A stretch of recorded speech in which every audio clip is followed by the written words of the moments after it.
because it was a movie about it was a road trip. You know, it's just a silly road trip comedy. You know, and I talked to this reporter, and he says, and he was just being really cool. We were just kind of hanging out after this thing, talking, and he's like, so, and gas prices were really high, and he goes, so you know, he's like, you feel weird about making a road trip movie when gas prices are so high? And I said, like, yeah, I don't know. I you know, maybe it's movie tanks. I can just blame it on that. No one can afford to go to the theater because the prices are so high. And I don't think, and then this article comes up. The guy literally said I was swarthy looking, and he just painted me like an absolute shit. Wow. And I was like, that guy was so cool. Like he was like we were having so a nice time talking, and then he just destroyed me. I've been there. Yeah, I'm sure you guys. Yeah, it's all new to me. I remember one too that like did it to me, like when I was just doing a phone interview for press before I was selling any tickets, and the guy was like just like a really nice guy, and totally twisted things and made it seem like just like he knows what I was saying, and he purposely twisted things around. I mean, it had real no impact, but I remember reading that and being like, oh, fuck this guy. And be careful when you talk to these people, because he knows what I was trying to say, and I read this article, I was like, he misrepresented everything. Yeah. Well, that's the only way they can have fun. Yeah. And that's the only, I mean, if you're just a normal guy and you give normal answers, you're thoughtful and considerate, that's not as good for them. Right, it's boring to them. Yeah, so they'll twist it around. Well, it's not as right. It's more profitable, especially if it's an online thing. If it's an online thing, you need a clickbait title. You need a bunch of people clicking on that thing, because otherwise you're not going to get any ad revenue for it. Yeah. It's a very bizarre model. It's like encouraging people to be deceptive and to make these things inflammatory. And I gotta say, I mean, look, I did, like I said, I did 90s, 95 movies over the course of 2 days. And virtually everybody was really cool, really asking really thoughtful, interesting questions. So I don't want to make it sound like I'm ripping on the whole press over this, but yeah, there are these people. And that's every single person who came along, it was almost easier to just kind of be like, okay, here we go. But when you get like 30 really good, reporters with integrity and good people, and then somebody jumps in and you're like, and then they catch you not looking because you're not looking. They also get super jaded. Yeah, it's almost like cops that have arrested too many people. Everyone's a crook. Like they just look at everybody. And it's also like they're interviewing Hollywood people. You got a big mansion, driving a Mercedes, you got all this money. Fuck this guy. It's like this instant take on it. Oh, a Hollywood director. Yeah, right. How's this casting count? Yeah. Oh, shit. Yeah, that's true. It's true. And it becomes the game, I think, too. The game. Let's see if I can get it. And we should be real clear. This is not most people. Yeah, most people are nice. Yeah. But it's just like one, even if it's only 1 out of 10, you run into that one, you're like, fuck these things. No, it's terrifying because you think about your family, your friends, like anybody who's going to, because now there is this, and I know you guys talk about this a lot, there is this culture out there where people are completely reduced to like one moment or one statement or whatever it is, and that's all you are, is that, whatever that thing that happened in that one moment. And you see it happening to people all the time, and you think about, so when you're there, you feel like you're just a regular guy. You feel like that it's really scary because you think about your kids, and you think, it's a scary situation. Yeah. Well, it's a weird time for these publications too. It's nothing to take into consideration. No one's really buying magazines, newspapers like they used to. It's hard to sell, and so they're reduced to these online publications, and they have to compete with a bunch of these clickbaity bullshit things, and that's where the money is. I mean, even the New York Times, man. The New York Times is do you guys have that feeling like when you're online that you're on a clickbait diet and you see things where you're like, oh, I don't want to eat that right now, but like, I'm not going to do that. I'm better sugar, than that. Open it up. Oh, it's so sweet. Yeah, then you click on it, you're like, you learn to navigate it now, right? You read that title and you're like, I know this is having no substance. Yeah. Well, just the headline. I'm fascinated to see where this goes because this didn't exist, right? These online clickbait things didn't exist 10 years ago. And now they're everywhere. Yeah. It's like, what's happening? Where's the going? Very fascinating. You know, very, very fascinating to Because see. it feels like a transitional time. It doesn't feel like it can hold out like this forever. That's true. Yeah, Because it hurts. I mean, and this is the reason why I think podcast culture is coming out strong, because it's a place where people just talk and have a conversation. And I think that fear of stepping up and whatever has people not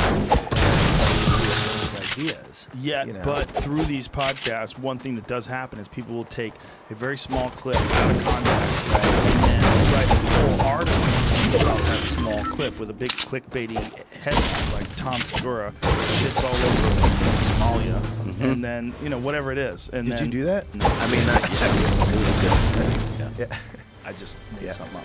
But then it could be completely out of context. Yeah. And over a giant overall discussion of a topic that took place over 45 minutes, and you can take 30 seconds of that and put a YouTube clip up, and then you get a bunch of angry people. That's true. That's true. But the flip side of it is that I feel like in this time we're developing more of an audience that is consistent to let shit out. So like while there are going to be people that take debate, like, what is this? Get angry?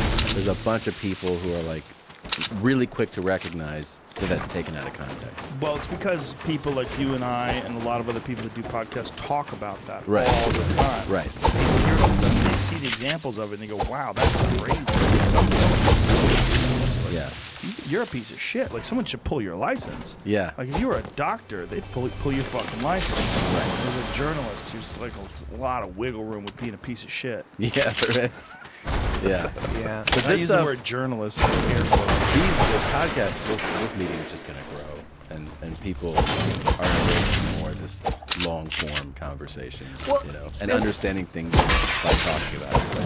Well, and the other part of it that I think that gets lost sometimes is that, like right now we're talking about like journalists, but great journalists are just as immersed by this stuff as everyone, because the people that are really out there being thoughtful, really talking to people, getting to the bottom of things, that whole journalistic work ethic that we all grew up hearing about, those people are just as threatened by this sort of tactic.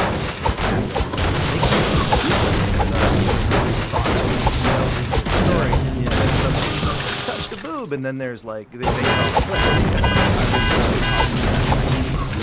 A real journalist, and Matt Taibbi was discussing the pieces that he wrote on Wall Street and the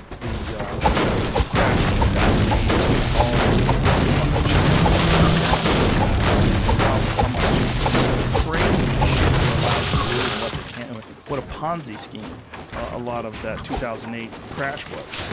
And when I was talking to him, I realized like he had put a year into research. Yeah. Learning, like he did not come from a background in finance, so he put a year into researching all the aspects of the savings and loan crisis, all the aspects of this mortgage crisis, and how it took place, and how they were making money off of this, and how they were betting on things falling apart and moving money around, and how fucking chaotic it is and how crazy it is. And then you think of how much time put on that, and then in proportion how few people actually read that and how little it affected the actual economy itself, like how little things changed and how little people were outraged. Like his article, I don't know if you ever read the Rolling Stone piece on it. Fucking amazing. But He worked on that for forever. Yeah. But you don't care that much about it. Right. You know what I mean? It's like those people never went to jail. Billions of dollars just disappeared. It all got moved around, and everybody abracadabra, and they moved the cape high, and then it moves on. And he details it in this amazing way. And you realize, like, wow, how many of those guys are left? How many of those guys are left? right. And this is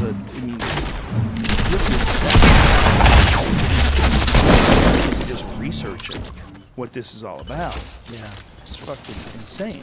I mean, and then instead, it's like Kim Kardashian got her butt done again. Boom, 50 times more people are paying attention to that. Well, let me ask you this, because I think in a weird way, this weird time that we're in right now could actually be the rebirth of that kind of journalism that you're talking about. Because I know that when everything was getting kind of crazy and people were, we were talking about all this, I did subscribe to some, like the online version of some papers, because I thought, I do want to support people that are actually, people with integrity that are out there chasing stories and, I do that. informing the world, and helping us out. You know. Also, they fuck you over if you don't do it. You can't read get like 10 New York Times articles and they cut you off. Like, oh, you bitch. No, you have to subscribe. Yeah. Good for you though. Kind of have to. I wish it was a little easier to do that. Set it up. Yeah, I think it is now. Yeah, it's kind of a pain. I don't get that why I subscribe to a few of them, and if I go to the app, obviously everything's fine. But if I try to read it through another link, it's like, you already. I'm like, but I'm a subscriber. I don't know. It's kind of annoying. Yeah, because then you got to jump into the app and then find the story. It's annoying. But I To generate a revenue. And these last 2 years have been huge for the subscriptions on those. I mean, like, grown by millions. As print paper has gone down, those online subscriptions have gone way, way up. Really? Oh yeah. Oh yeah. Definitely. So they're profitable. Definitely. I mean, I just saw that whoever the editor in chief of New York Times doing an interview about like their recent subscription model. It was impressive. Really high. Well, if you do good work, and I mean, there's people out there that have a hunger to actually read journalism. Yeah. And also in-depth, intelligent, comprehensive understanding of what we're saying. Yeah. Real,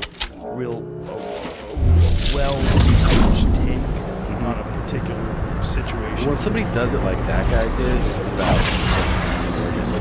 and they spent all that time to write that story. I mean, it's like reading like a good book. Yeah. You just can't stop reading. I mean, did you read that Dirty John story in the LA Times? What is that?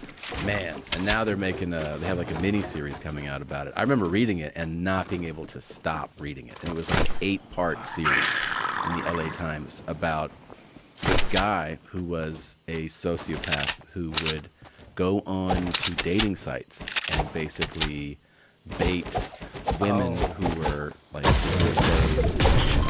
He was posturing as a doctor and like would pretend to have this really successful life and just be a pariah that would like suck onto these people. And this story went really deep about how this guy found this woman. Her daughters were like grown daughters that immediately suspected. Yeah, like the story unravels the way like a good book or like a thriller would unravel in the theater. So you're just like the guy, he researched it. I forget his name. They turned it into a podcast, and then now it's coming out as a short series. That's the guy? That's the guy. That's the real guy. It's Christopher Goffard. Part 1 in the series. You read this, and you're like, all right, where's part, like, you're scrambling. That's freaking me out because he's moving. Like his image is moving slowly pulling That's away. The real guy.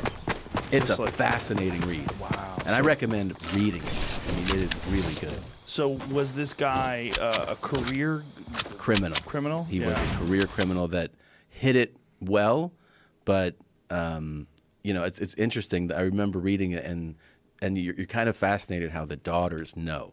Like, they just know, and they keep going back to, like, this doesn't add up. Right. But she's kind of lost in the love and attention and excitement of this relationship. And he's just preying on her. He is preying on her. And he empties her account. I don't want to give it away, man. It's so good. It's so good. Yeah. Is it? You can get it right now. Do you have a subscription, or did you? It's a podcast. There's a bunch of articles about how big it got released, and podcasts in LA Times. There's all sorts of stories about it. Yeah. Well, there's still, I mean, for all the people that are into just short attention span, clickbait nonsense, there's still, and there's some sort of a market for actually real stories. Yeah. And that's what I would say that's what most of it is out there. It's just so much of, I mean, there's such a stockpile of stuff every day, but when it comes to the stories that you're reading, maybe I feel like there's a lot of great stuff out there. I think there's plenty of great stuff. When you think about the actual amount of content versus how much time you actually True. There is great stuff. Yeah. But if you looked at the overwhelming appetite that people have for media, it's for nonsense. Yeah. Like, I was watching the Wendy Williams show. I never watched that show before. Jesus Christ, I was watching that show. First of all, there was a girl that had a crown on. It was hilarious. The audience alone, like, they should have one. Was she half of the marrying herself? screen. She wasn't. Tom and I were at a restaurant last night, and a lady had just gotten married to herself. We were both. We like, found out. keeping it We're together. like, what's going on over there? And someone's like, she's marrying herself. This is her ceremony. Jesus Okay. Christ! You never And we see were guys like, doing oh. that. I'll tell you this much. Yeah. My oldest daughter went over and hugged her. And my oldest daughter is the sweetest person in the world. Yeah. She was like, she's so sweet that the lady who married herself was like, your daughter's very sweet. She wanted to marry her. Yeah. She's like, listen, I'm married to myself, but I'll marry you too. Yeah. I'll marry everybody. Yeah. But what were we talking about? What? Oh, you said Wendy Adoption? Williams. Wendy Williams show. Wendy Yeah. Williams show. Oh my goodness. Oh, is that when she fell down? Yeah. She has moments. You know what? Fainted, Have you fell seen? down. Have you seen what I saw when Aretha had done it, and it was hilarious. Why was it hilarious? Because Aretha Franklin was sassing her husband. Oh, really? Like an OG sass. It was Right. really funny, man. I don't know if you've seen it, but she's just like Wendy's like, I have an idea for this project or whatever, and Aretha's like, and she was like, do you want to go in on it? And Aretha's like, you gonna write a check? And she's like, I was thinking you could. She's like, oh, you ain't got it, huh? You ain't got the money? That's what I thought. She just turned around on her. It's so funny, man. It's hilarious. Aretha Franklin just owns it, you know? She's been around. She was like not having it at all. Well, all the show is Wendy Williams talking shit about people. And all the girls in the audience going, they're talking about people getting custody, and oh, she breaking up with her, and it's like, wow, there's a lot of people out there that have an appetite For that, for sure. I mean, how long Including me, obviously. I fucking sat there. Look at that. Marshall watching it, like, what? Look how long Jerry Springer was. Yeah, Right? Like, yeah. That was a fucking 30-plus year run or something? You know what's fucked up about that? Jerry Springer's a smart guy. Yeah. He's a smart guy. I used to listen to him on the Opie and Anthony show. He's like, whoa, wait a minute. He was the mayor yeah, he was of the Cincinnati. Mayor of Cincinnati got busted paying for a prostitute with a check. So we all slip up from time to time. That's how he got caught. Yeah. Which is hilarious. Like checking his account. Right. Lexus. Who's Lexus? Yeah, that's pretty crazy, man. Yeah. It's I don't know. I think there's plenty. Is that him? Wow. Wow. That's when he was the mayor? Looks like he's like 40 years old. But it's bizarre how prevalent that stuff is online. I mean, it's just, there's so much clickbaity nonsense. It's hard, but there's plenty of good journalism. There's plenty of good writing. Yeah.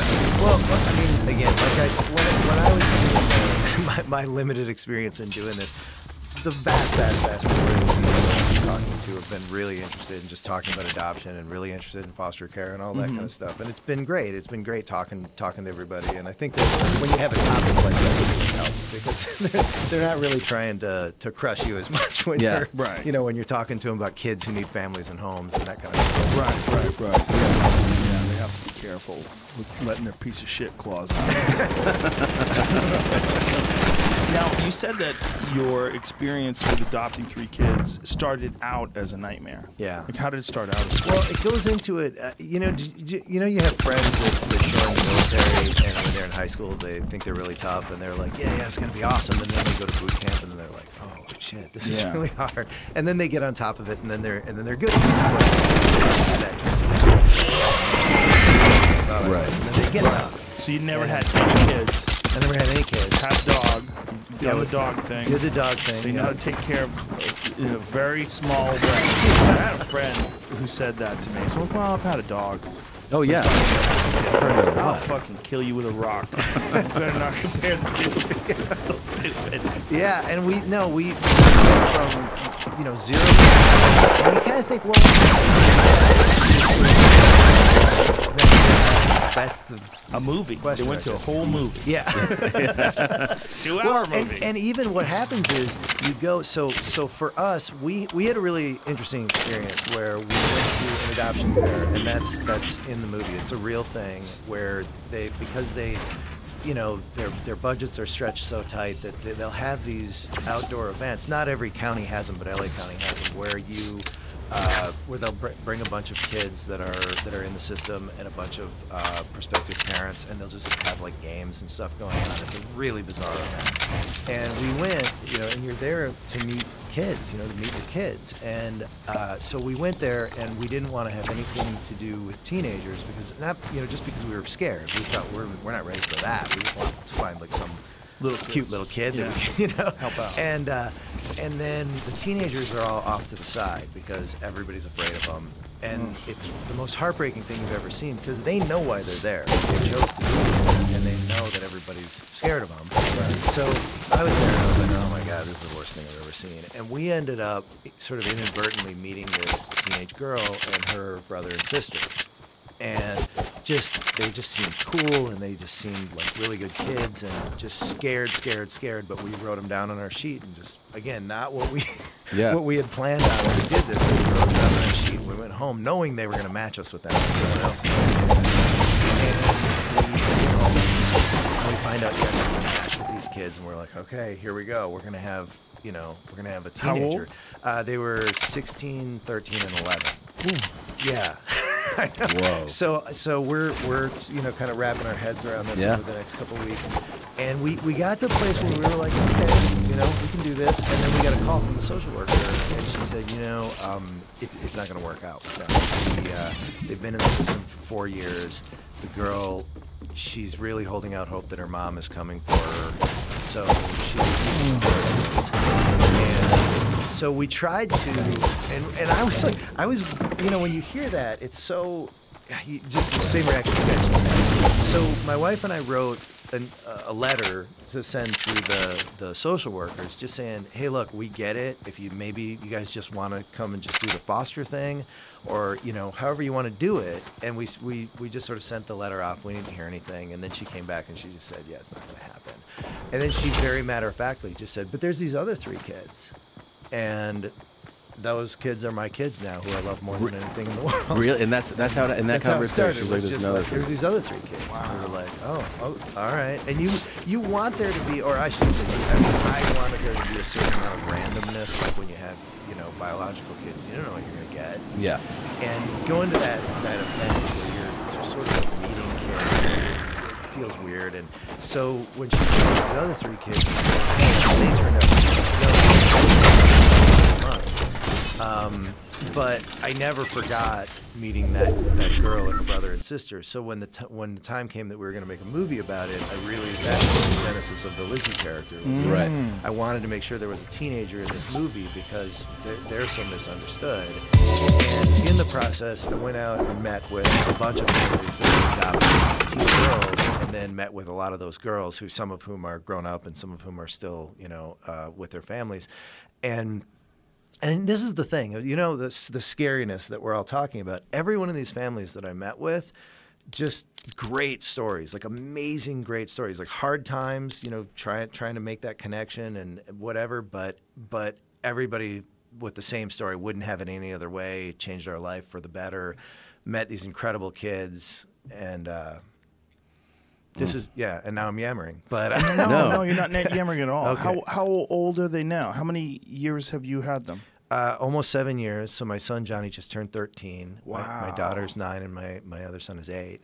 And how long was it between the phone call of like, I have these other 3 kids, and you actually getting them in your house? God, what was it? It was a couple of weeks because there was... A couple of weeks? That's it?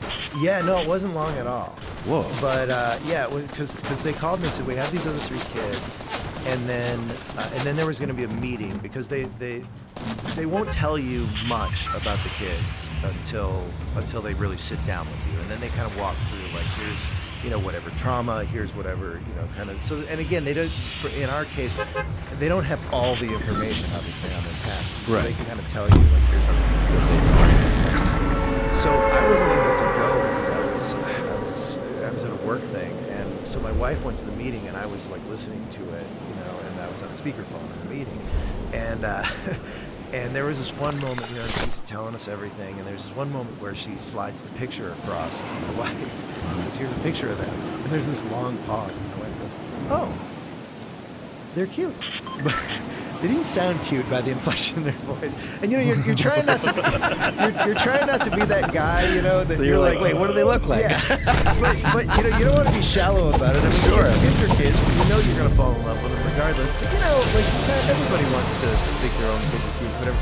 So it was funny. And then when I saw the picture was just a weird, bad picture. Like 6 of them.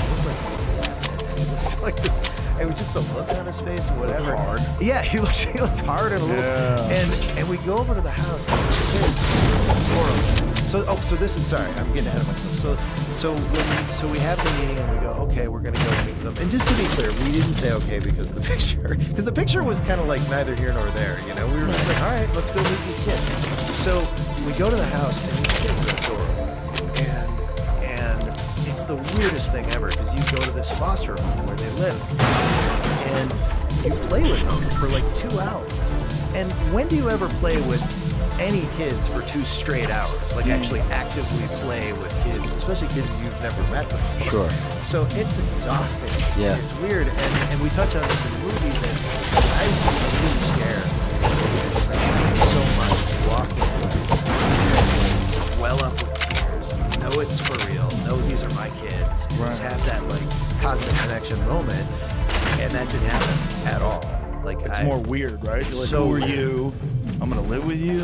Yeah.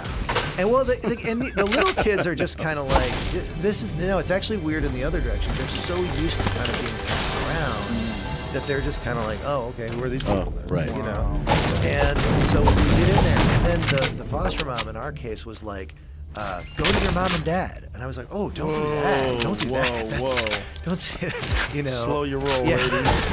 It just felt so obtrusive to the kids, Yeah. And so we would go there every day for 5 straight days. We would go there when the kids were off school, and we'd go and play with them first in the backyard, and take them to the park, and then go to the park and take them to these kids that are strangers. You try to change their names. Yeah, first name. So you walk in, I was like, no, we didn't do that. The little one wouldn't even know, though, dude. Yeah, A year that's and a true. half. That is true. That is true. You know what? A lot of people do. In fact, a lot of older kids that sort of have that will want to change their name, not just their For a last new, name. fresh start. Yeah, that they'll just want to, Yeah. And Really? I thought, yeah. makes I don't sense. have any experience with that, but I've heard that sometimes Wow. people choose. There was a young lady that who the picture is at the end of the movie. She's in Ireland getting a PhD right now. This girl. That Wow. these people, she's amazing. Yeah. And she had. Yeah, I mean, that seems like it would mean something. Yeah, now that I think about it, it just seems, Yeah. but I mean, I get it if you're saying, like, I want to put everything in the past. Yeah, you want a Start over. fresh start. Really lock it down. This is the new me. Right. This is my new I'm Kobe life. Bryant. I used to be number 8. I'm 24 now. Well, and that touches on something that is really difficult when you're doing this as an adoptive parent, is that you're trying to walk this line all the time, where you need to claim these kids for yourself. You need to be the person who's like, you're with us, like we're with you, we got your back, we're behind you. Like you need to do that. That's what these kids don't have. This Right. thing that we all take for granted. Right. We have these parents that love us no matter what knucklehead things we do. So you're trying to do that, but at the same time you're trying not to impose your world on them because they're going into it with their own, personality and their own, Right. culture or whatever it is that's behind them. So you're always trying to kind of be careful along this line, just completely but not trying to change them into who you are. Did the 6-year-old already have things he was really into? Yeah, he was funny was I'm so not. Me especially. But no, he's really athletic. Good that stuff, and it's funny for me because it's great for me. But I wanted to do so badly when I was little. I sucked at sports. I so wanted to become a sport. Yeah, I'm really good at it, and it makes me feel good. Well, just good at it. So we played flag football for a while. I had no idea how many people get knocked the fuck out playing lacrosse. Oh my god. Violent, man. Violent. We were saying, like, there's a difference between this and football in that they're striking each other. You're allowed to. They're Yeah, allowed to you hit can each clock other with a somebody. stick, but they're also striking each other with elbows. They're running in, and they have the stick in the hand, and they're elbowing each other in the face as they're running. I mean, Yeah. look, Oh, shit. it's a crazy amount of force Yeah. that they generate. Oh, yeah. And these kids are getting flatlined.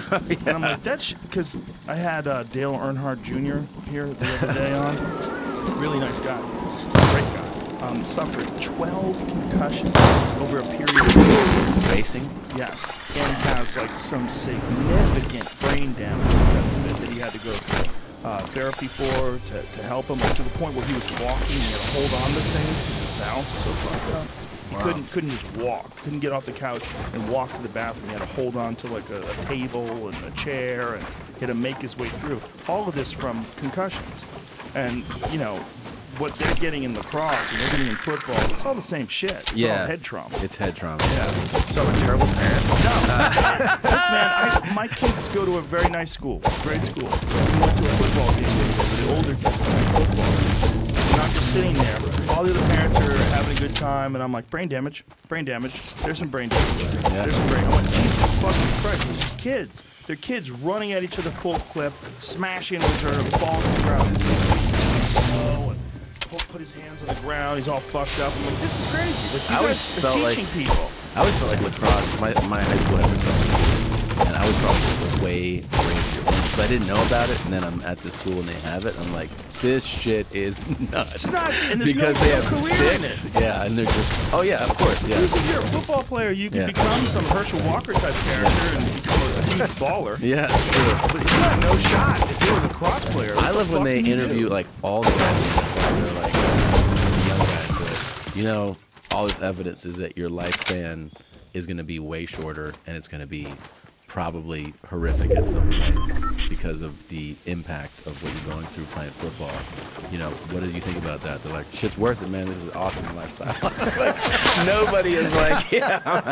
I mean, you're getting some guys that you see retire early, which Yeah. was unheard of 10 years ago. Right. Guys, one guy came out, played his rookie year, and retired. You know, getting guys early retirement. Some guys finish out their contract, they're out in their house. Yeah, that's happening. But there's still shorty guys who are like, I'll take the guarantee, whatever my signing bonus is, and take some brain damage Well, with and it. I mean, look, that's how our brains work. Our brains are designed to not have that kind of foresight until Yeah. you get much older. Of course, when you're you're like, young, you satisfy me can't- now. Yeah, Yes. and I don't know what that is, but you can tell people, hey, whatever it is you're doing right now, this is really going to cause you irreparable harm. Yeah. When? Like today? No. Well, fuck it. You know. Well, that's the same way we And- deal with climate change. Yeah. It's literally the same thing. People are driving around with cars blowing smoke out. Like, one day we'll fucking Yeah. Yeah. fix it. Yeah. It's gonna be I'm a not worried real about it. problem. Like you tell someone, it's gonna be a real problem here on Earth in like 300 years, and they're like, "That sucks." Whatever. Yeah. Whatever. Yeah. I won't be here, bro. Or even 40 years. Yeah. Right. Sadly, people Yeah. will be like. There's also the issue 40's with people fine. that get a lot of head trauma. They get very impulsive, and they don't make good decisions anyway. So Mm-hmm. even if they could have the foresight, they probably wouldn't make good decisions. They're not thinking rationally. And they did some study. What was that study, Jamie? We've referenced this before, where they looked at kids that play football literally from Pop Warner all the way through college, and how many of them have CTE. Really? Oh, Jesus Christ. It's stunning. See, I always felt like my point of view on it was always like I played football 4th grade through high school, right? And I always was like, man, That's why you're so fucking. I know. But I just feel like, you know, like you have definitely some big in an amateur career. You have some.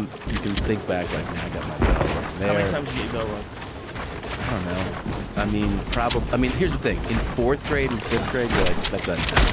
Really. I mean, kids are like, you know, walking up and like wrapping up slowly. You're playing with kids who will eventually not play football even in 6th grade. Right. You know, so it starts to be you might have like a stud in middle school, and then in high school, yeah, there's definitely some athletes that stand out for sure. But you play teams, and there's weeks where you're just like, no one is really good on this team, you know? And you'll have a game where you'll feel like, yeah, I mean, there's a couple, I got this, and there was nothing really of impact. And then something will stand out. Like, you'll play a school that has, like, an all-state or all-American player, and you're like, holy shit, that guy fucking fucked me up bad. And you remember it. I mean, I remember it to this day. Some of those, like, really standout guys, and you're like, that hit stuck with me. But that's once a year that you play that guy, right? Or that you remember a school that good. And then if you don't go on to play in college, it really feels like kind of a, I don't know, a risk assessment where you're like, I didn't feel like that was, you know, do I have damage? I don't know. But I mean, once you get into college football is where I feel like that's where you're really playing with really good athletes. A friend of mine, a guy in his neighborhood, a kid who was 21, committed suicide.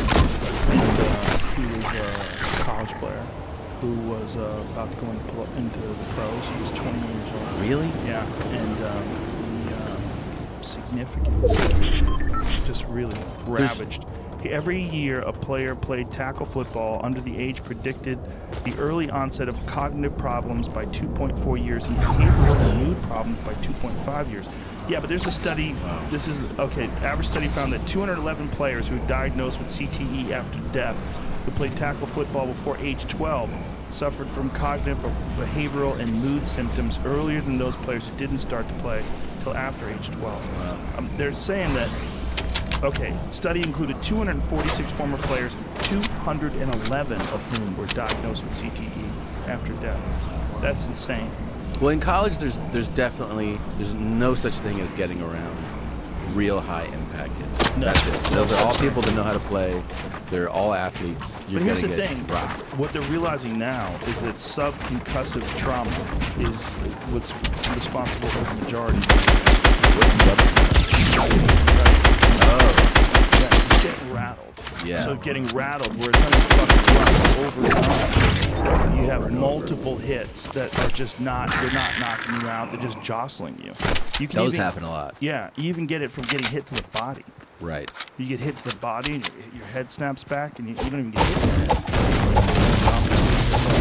And you're trying to figure out what's going on. It's because your brain's been moshing around inside your head. Yeah. The thing that I remember too, the thing that stands out is when there's this thing is like bracing for a hit and then feeling. That's oh yeah. I mean, it's like a fight You where you get don't see a blindsided. punch coming. You know? Oh yeah, 100%. Yeah. It's dangerous. You guys are saving my child's life right now. I'm telling you right now. He's Because it's good, funny dude. because I don't know that much about lacrosse. I had to actually like YouTube lacrosse to be like, how do you Jamie, play this? Some of these. pull up the video because there's some videos of some fucking hits that we were watching the other day. And Brendan played lacrosse in college He played lacrosse in college? and football, Jesus Christ. and then he fought in the UFC. Yeah. So his brain looks like a walnut. It's gotta be, man. gotta And you be all talk to him, fucked you up. kinda know. Yeah, it's a crazy fucking sport. Look at this. Oh. Boom. Watch these guys. Just over and over again, these guys getting KO'd.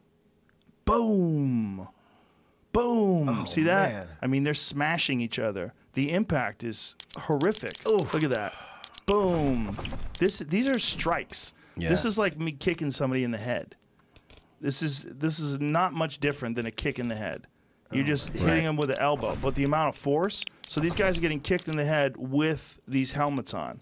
Yeah. And if you think the helmet's protecting your head, that shit ain't protecting anything. Boom! Look at that. Boom! All right, look, I don't know anything about this stuff, but I've thought for a long time, hard helmets Ooh. gotta just make it worse, right? Well, it makes you more confident that you can slam your head into somebody, and then you don't realize how bad you're getting fucked up from that. You know, it's your head. When you get hit in the head, even though you have a helmet on, it's not going to crack your skull. Your brain still It's hitting the sides of your skull, you know? Yeah, you get serious punishment. Smashing around in there, all the connective tissue. It's like it's awful. It's awful. Boom. Damn. And this is coming from a guy who's probably seen. I've probably seen more people get fucked up than 99.9% of the people that have ever lived. Right. In terms of like being there live when someone got the fuck beaten out of them, I've probably seen more people get the fuck beaten out of them than almost anyone that's ever lived in history. Yeah. There's a small handful of people that have seen more. Sure. See, how many fights have you called? Hundreds. Thousands. Thousands. At least more than 1,000, probably 2,000. But then I've seen Maricón. I mean, I've seen a bunch live, and when I was competing, I saw it. It's just Maricón el último. When you can avoid that, avoid it. You know, especially something like lacrosse. Can't make a career out of it. Like, get out of there. Because it actually just started. Because right now I'm used to like kids soccer, where they're just running around, right, it's cute, chasing the ball. It's cute. It's fun. It's Soccer's great. Fun to watch. And yeah, my son just got into lacrosse, and we play catch with the lacrosse stick, and it's great. We have a good time playing catch with it. But no, I haven't seen him get about tennis, man. Soccer. Yeah. Even soccer. Always. Soccer from heading the ball. Just heading the ball. The ball flying out, you hit it with your head. Soccer from the point where they're starting. ¿Está muerto? Heading. Really? Yes. This is specialized. CTE deals with a lot of soldiers coming back, and a lot of them that are like my friend Andrew Marr, where they would blow open doors. So they'd set up a charge on a door and step back, and boom, the door would blow. These guys, I mean, he didn't even get hit with anything, or maybe IEDs like that are nearby. Those guys suffer significant brain damage. Oh, man. And it's just from the impact of just getting shook by an explosion, not even anything actually hitting them in the head. Which high school sport has the most concussions? Is it soccer? Girls soccer. Girls Isn't soccer. It cheerleading? Had rates exceeded boys football by 2015. Wow. I know, when you stop and you look at those, like when they're going to commercial on a college game, and they throw that girl up in the air, and you're like, man, to get that right. I saw a documentary about it. It's one of the most dangerous sports in the world. It means like high school cheerleading. These girls fall surprise, you know, like when someone tells you, "Oh, I won the lottery." It's crazy. You say, "Oh, I'm Bomboclat." Breakdancing. Pull-up stance elements is a guy who looks like he's about 300 pounds, and he breakdances. He leaps forward and lands on the top of his head and keeps his feet up in the air. I don't know how the fuck this guy did this. This guy's bigger than Bert. Really? Yeah. Maybe not as big as Bert. Yeah, come on. But he's pretty big. And he leaps forward and he lands on his head, no hands. Lands on his head with his feet up in the air and holds the position for like a solid second. It's preposterous. And when you can do that trick, you do it Watch a lot. this. Bomboclat. Whoa! Yeah. Other side of it. Watch this. Give some volume. I need to go through the circles, so I'm a little bit late on the drop. Next month. That is so much weight on your fucking head. he's probably so dizzy and he's playing it off. Yeah, I know. That ain't shit, bro. Look at that. Oh. I gotta tell you, you guys are making me feel so good about my mostly sedentary lifestyle that I've led my whole life. Something I very am not safer. hitting my head at all. It's safer. Oh. You're definitely safe. Don't hit your head. This is coming from somebody who watches people get their head hit for a living. I'm feeling really good now. Usually I That other for the way that I've been. guy is not. Squad. It's just when you can avoid it. I mean, look, it's not a bad way to make a living if you want to be a fighter. Watch out, mate. You really want to do it, and you that's your drive. Shit. That's you should 3 do months, it. man. You should really learn how to defend yourself correctly and learn the right technique. But when you're doing it for recreation and you're doing something like lacrosse, where you're running at each other full clip, it's smashing into each other, and that's within the rules. Like, I think we're operating on ancient information. That's what I think most of these systems that they're setting up, most of these sports rules and a lot of the organizations, they're all operating on these old ideas of brain damage. That's why I'm freaking out when I'm going to this school football game. And I'm watching this, I'm like, this is just brain damage. I'm watching brain damage. And I'm watching it that's promoted by a school. And school pride, yay, everybody go. Yeah, we're playing another team. Let's hope we beat them.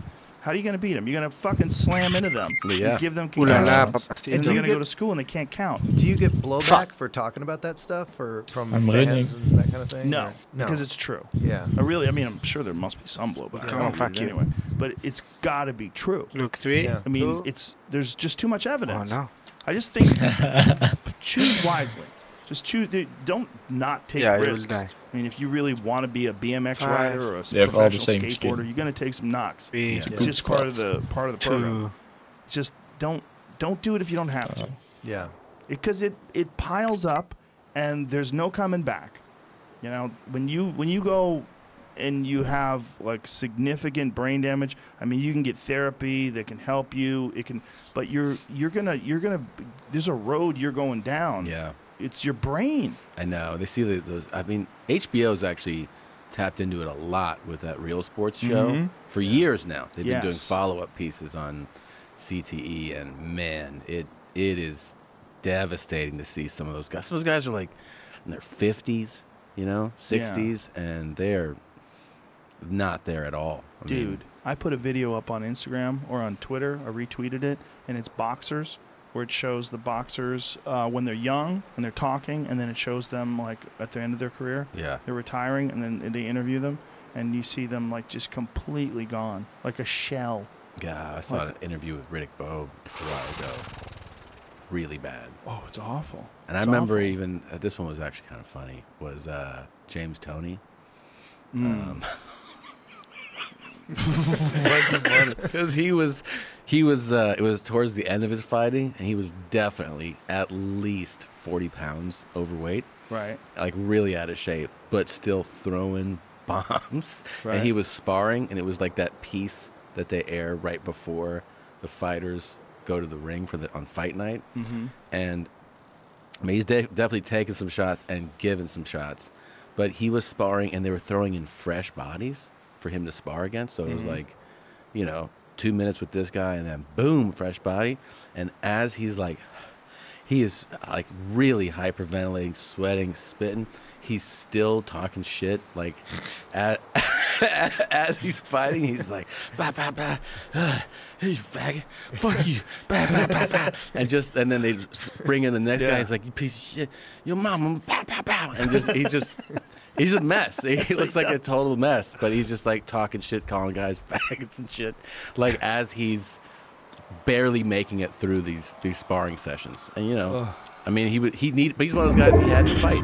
Yeah. He had to fight. Well, especially towards the end of his career, he took a fight in the UFC. He did. Yeah, yeah. He's the only like real world champion boxer that ever fought in mixed martial arts in the UFC. And Wow. Randy Couture ankle picked him, took him down, strangled him. Right away. Yeah, it was easy. Yeah. I mean, there's just, I don't even think he really bothered learning. Right. think he He was just like, took I'm a paycheck. lights out, Tony. Bro. I think he just put the gloves on and got in there and just had no idea what to do when Randy got a hold of him. He was clearly untrained when it came to the ground. Look at this. This is it right Low here. ankle, low single. I mean, this is the beginning of the fight. Randy just immediately mounts him, punches him in the head a bunch of times, and then strangles him. And, Randy was just honestly being nice. Really? Yeah, he could have punished him a lot longer if he wanted to. He just wanted to finish him up. It was sad. Because it was just, he was talking about how these guys just don't know how to handle his hands, and every fight starts standing up, and which is true, but Randy Couture will take you down all day, anytime he wants, and then he got him in an arm triangle. I mean, and even when he's punching him, he's not even hitting him that hard here. He's just trying to force him to give something up.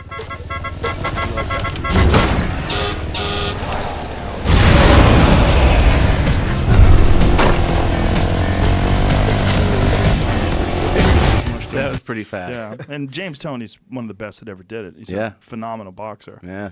but just needing that And paycheck. talked a lot of shit. He was a Lot of great shit. shit talker. Lot of shit. Yeah. So I don't want to discourage you, but No. if This I is was you, good. I'd show your son good some to of be- these videos.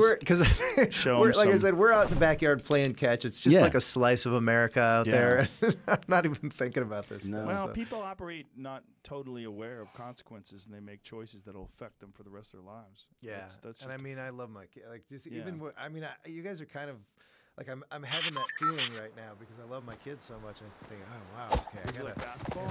He does, yeah.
So when they, for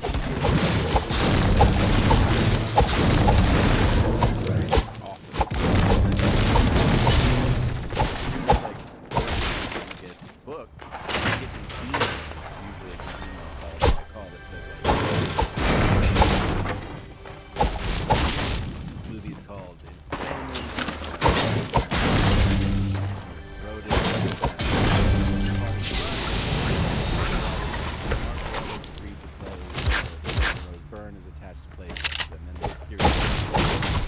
is like one of those things where it'll say, so Thursday.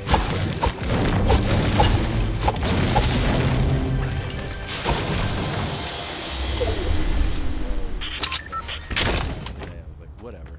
And then I just don't even read any of it. And it's like Tuesday and busy. I'll have Wednesday. So they were just following up that you're good for the audition tomorrow. Just confirming that you'll be there.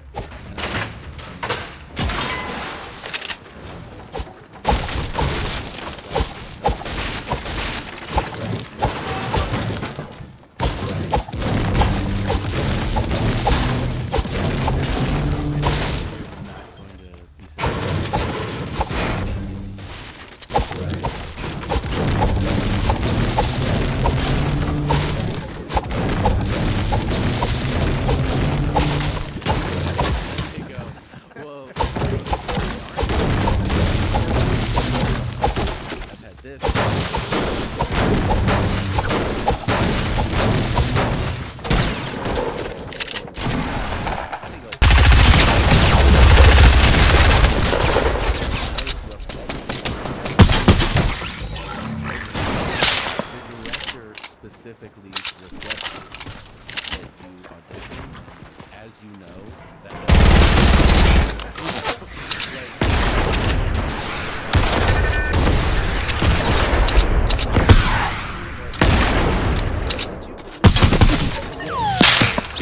did believe it because he's never said that, and a lot of times the producers are in the room on this session or that stuff, and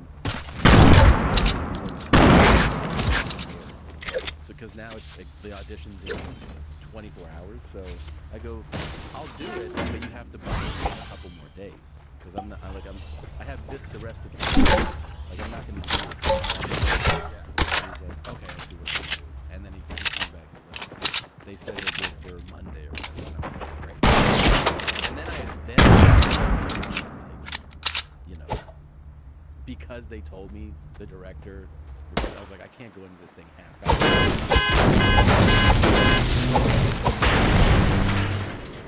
You're on Skype. Well, okay, so here's what happened from my end. Because you didn't show up.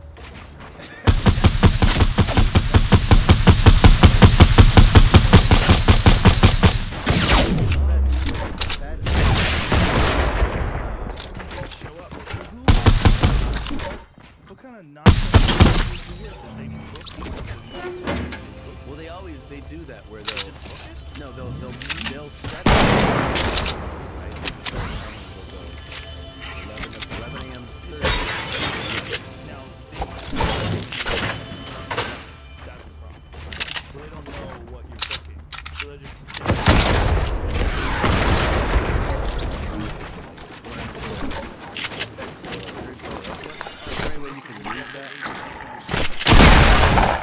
Is there any way you can move that? They really fucking say that? I had an agent. Oh, yeah, let me call you back. Like, why don't you? When does it shoot though? Like, if I book this, when does it shoot? And it was like, is this, October 3rd or whatever? I'm like, oh, but I'm in Sacramento.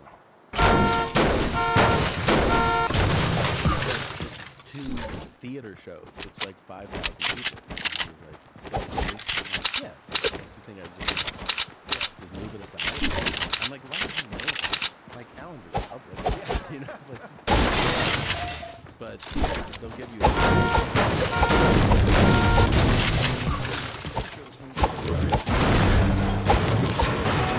I'm saying it's the breakout performance of the year. I don't know if you've done 4 minutes. Crackle. They resonate. They do. That's what I've heard. They do. Well, so I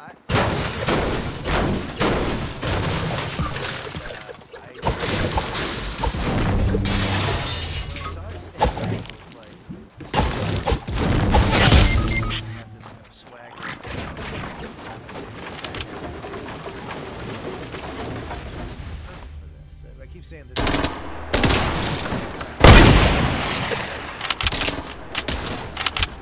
Okay.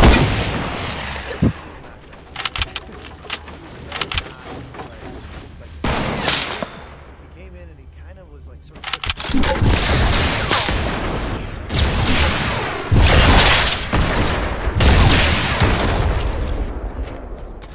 So I'm watching it type and I had no idea. This is actually fascinating. Sometimes you go, that was great, and you'll know. Sometimes you go, and you get a call, hey,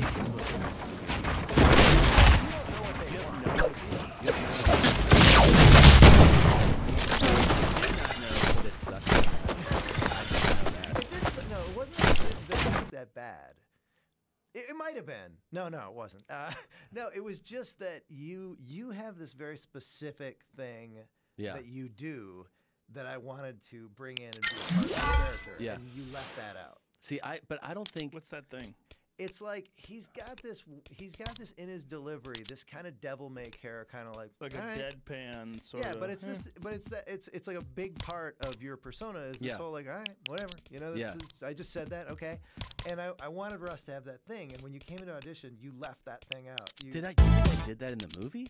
Not at all. No, you were great in the movie. No, I'm saying I feel like I did the movie exactly how I auditioned. No, you didn't at all.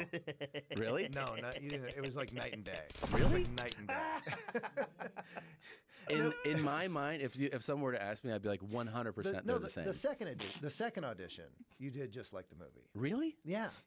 Because basically, so then what happened is we got together, and I thought, and I was like, God, I don't want to. Did you meet him for the second audition? Well, we got together because I called him because I really wanted him to be in the movie. You speak? I said, would you be willing to just like come No. over to my house Yes. and work through it a little bit? Where do you want to land? I made jokes about that immediately to him on the phone. Where do you want to land? Like, all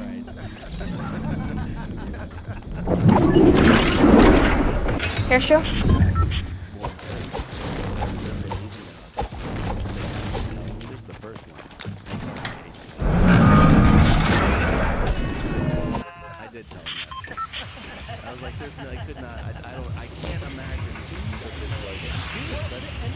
Which season do you start playing in? That's the end of season 2. Near the end.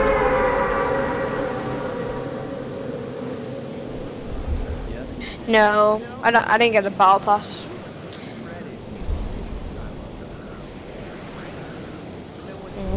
I can only get battle pass in that season, yeah.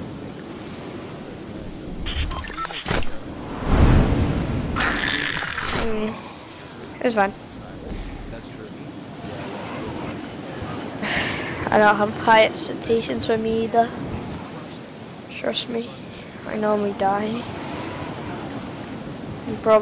I'm normally like the second or last person to die in my squad if I play squad. So it's not the best, but it's okay.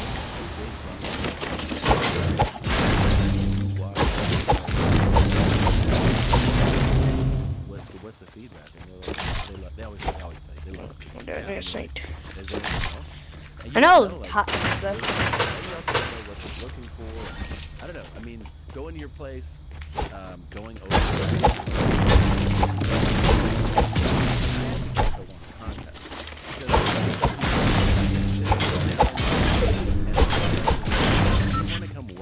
No one's here. That's good. And I was like, sure, man. So I'm working with him on this thing, and I don't know. We spent a lot of time working on it, and then when I and I feel like it's the second part of the contest because he has all great actors in the movie, like for all the parts. I mean, you know the stars, but like Margot Martindale from the England. Yeah. So good. City around what do you call it? London. You have like just all these great actors. So my brother's study there. A scene with one of them, I end up just watching them. Like I'm in the scene, and it's like, wow, this is really good acting. Like, what? Yeah, it totally is.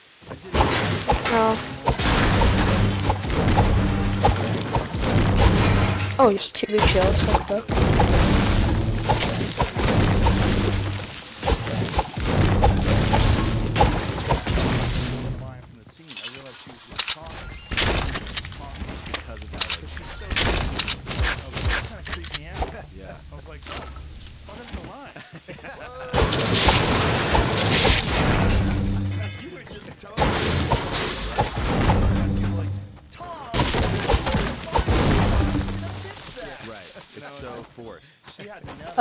She was really.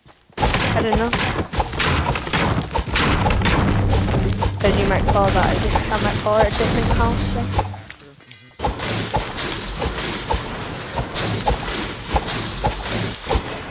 Might probably have. Do you know about the Latin thing? I've got minis. So many minis. Oh yay, a legendary heavy. Okay. As far as like that's how you right. You're supposed to say Latinx because Is this new? it's a couple years in the making. Oh yeah. There's one here. There's 2 here actually. See like football hats. Masculinity as gender neutral when it is. No, Sean, I already got a blue pump. this is the one we touch on. Yeah, there. Oh, we touch our Oh, and another blue pump. I mean a blue tap.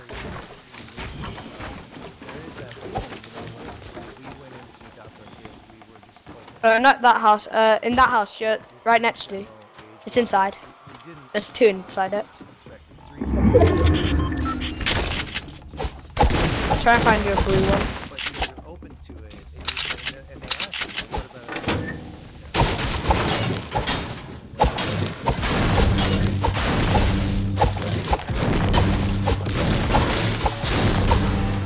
when it happens, What? you know, Streamer. No. Maybe dark. things right and whatever.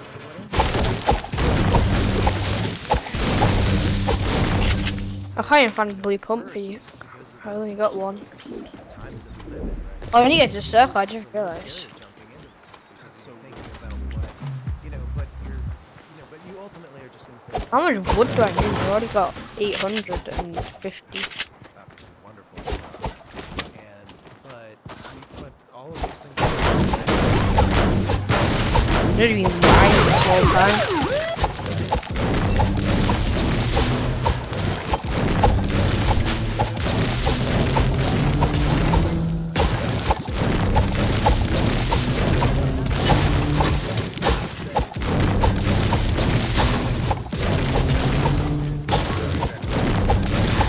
What's your loadout?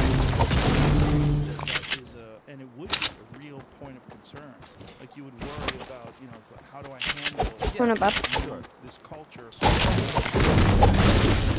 I bring my kid and embrace I'm gonna get max wood right now. next culture? Like, how do I handle that? Yeah. Yeah. And how do I do it without being called a racist? Well, and it gets back to first, and just deal with them as Oh, hunting rifle, let's go. you're also in every direction. There's mixed race families in the adoption, and you're kind of learning from them, and it just I don't know. It opens up. Oh, cool, got it. Conversations with Sure. your own kids and In the tree. sometimes, and I think it's great. No, it's great. I think it's really The language thing for me, for me No. it stands out more because my whole Oh, yes, yeah. Yeah, I see that. my mother's Latina. And it's just Yeah, just break the tree down. that I And you would speak say. Spanish.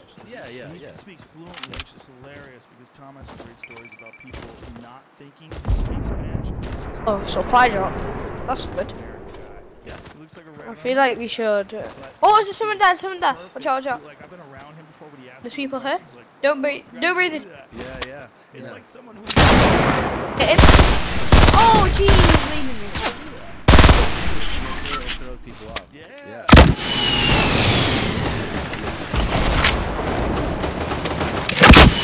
I'm shooting rockets.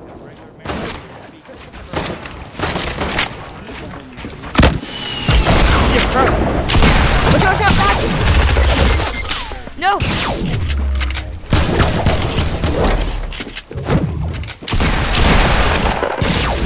Oh, how is he not dead? The most I knew. craziest one was my sister. The Naval Academy Linguistics in the Navy, Oh, and she learned Mandarin, unlucky. and it was really cool. And we went to a restaurant.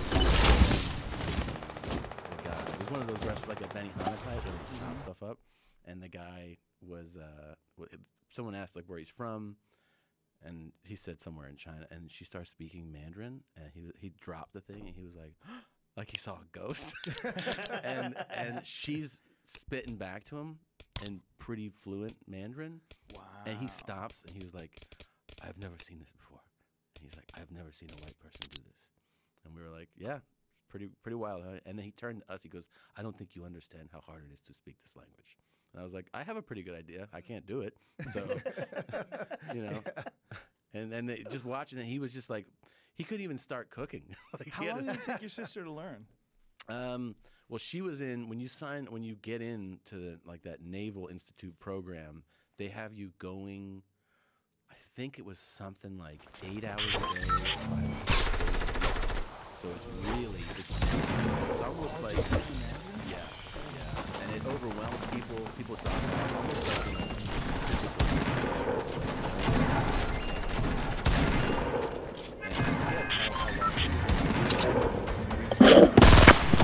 You hear me?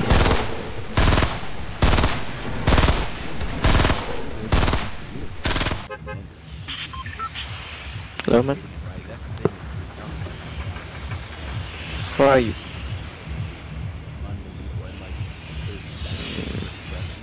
Think you're filthy.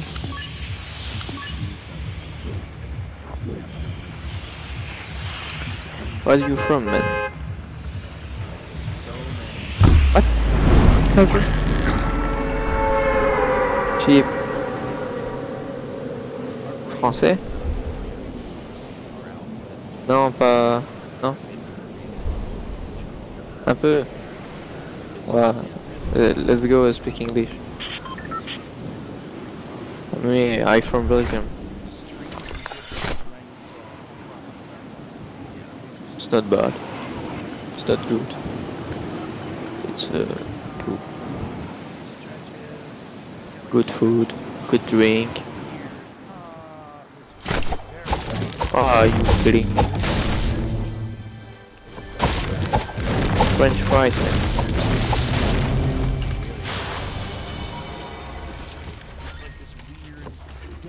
Yeah, and the Latin ones, the Latin root based like languages, all different flowies. Get our APG. I don't speak Portuguese. I like it. I think French music sometimes at home.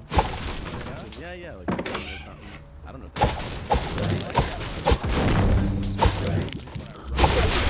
What okay.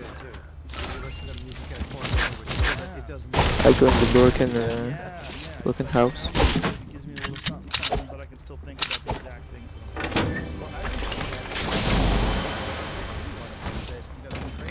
Okay, I'm coming.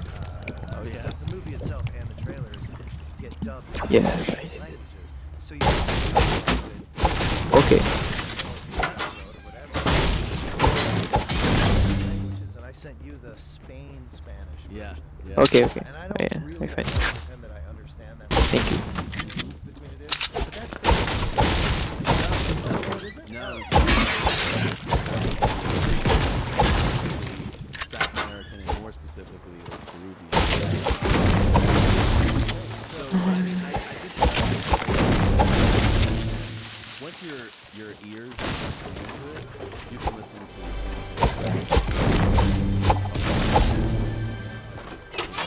Cuban version.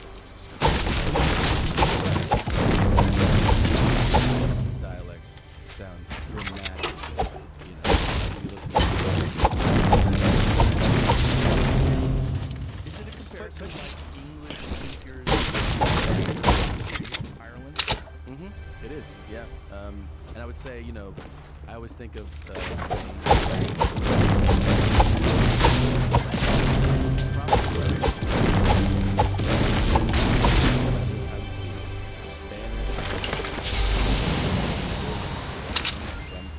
speaking OG, and it's influenced in every country has different verses, all different. If you find shield, say me. Even words like as simple as I just pick up, oh, you know, people. take a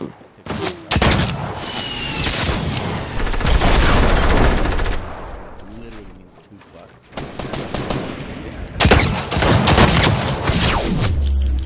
I want to fuck this water. Yeah. Like, but, I'm gonna fuck this water. Yeah. Yeah. My mom told me.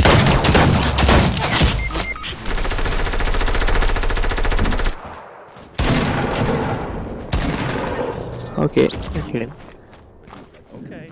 She was basically in slang, like fuck my suitcase, you know. Okay, nice. But like, there's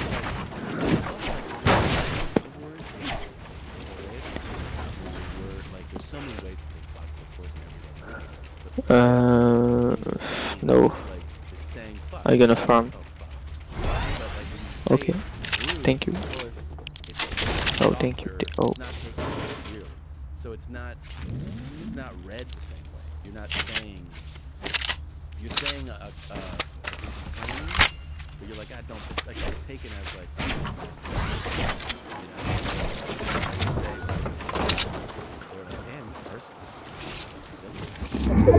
What the fuck?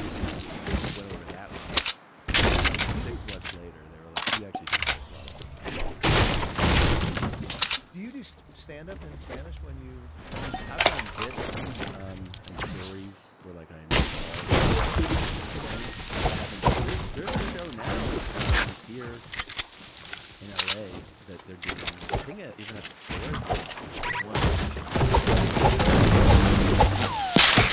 store. shooting. Okay, the top of the tits.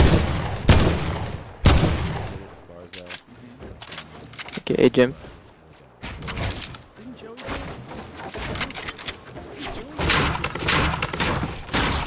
Miami, he would do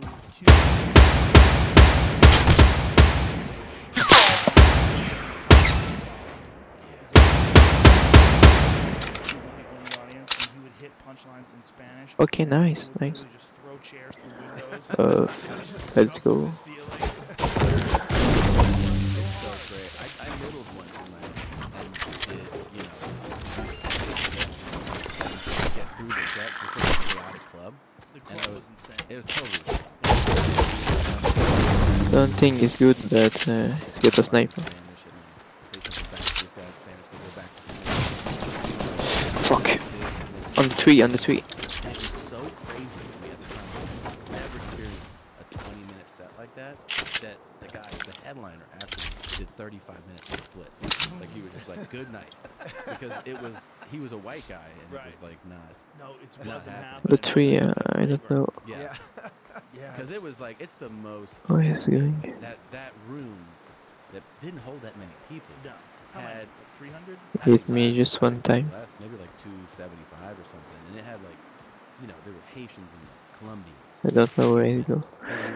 I mean, it was such a mess of people. Do you have shields for me? If you start giving them a little bit of flavor, yeah. And they let people in there that were like 18. Okay, see them. It was. You touch me on sniper. I'm low, I'm low. Too late. I don't know. I hope it works out. Yeah. And now they're opening something in Doral, I think.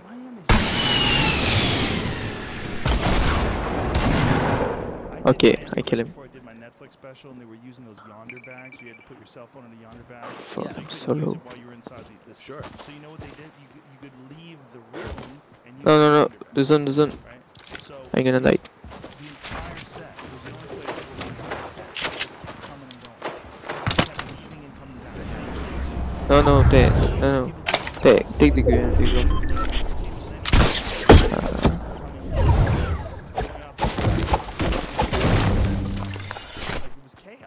On the. I don't know that there's a. Yeah. I know. I did the Yonder thing. One in people. Orleans, and that place was. Go in the broken house. You search for some heal. To go through, but then you're like, then you have people coming and going. Oh fuck. It's a fucking nightmare. Minis. Okay. If they just sit there. People just in front of me. One minute on me, if you want.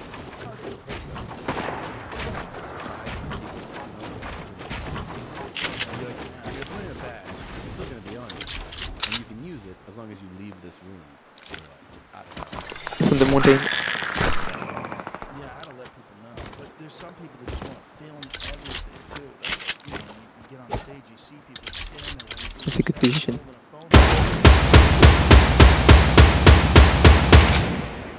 Yeah. You understand? Cushion sniper.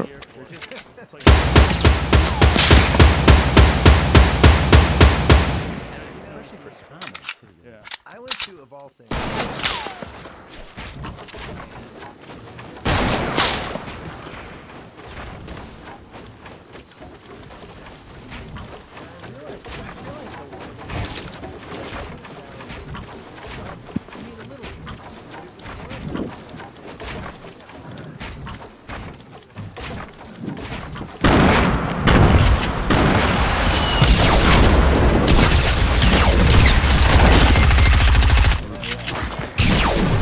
Fuck, forgive me. Want to fly again? Nice. You wind up as a all this video that you're never gonna gonna watch because. But you're thinking logically. Yeah, maybe. People aren't. They're just collecting video. You know, they're just collecting. They're like hoarders. Well, the thing that made me think of it though is that I was more comfortable when I had the phone on. Oh. I was like, oh yeah, because I feel like I'm doing something. Like I'm not just dancing, and like I feel like I'm just doing Weird. this thing. I'm doing like a parental kind of thing. I'm just documenting my cute kid.